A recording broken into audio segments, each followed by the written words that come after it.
মেহরিনের ঘুম ভাঙছে সেই রাত 3টায়, এখন অলরেডি 6টা 17 বেজে গেছে।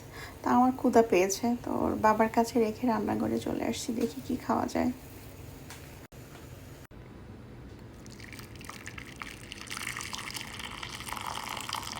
ঝটপট কিছু খাওয়ার জন্য আমি আজকে বেছে নিলাম ওটস।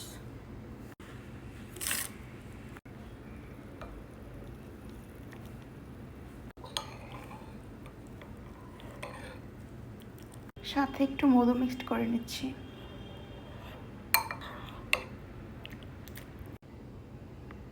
ব্যাস রেডি হয়ে গেল। আর এইদিকে মেহরিনের বাবা মেহরিনকে নিয়ে বাইরে হাঁটতেছে, এখন জানলার পাশে দাঁড়ায় রেস্ট করতেছে। ওর হাঁটা হচ্ছে এই মাথা থেকে এই মাথা। আমার খাবারটা অলরেডি ঠান্ডা হয়ে গেছে, এখন খেয়ে নিচ্ছি। এখন এই পর্যন্তই, আল্লাহ হাফেজ।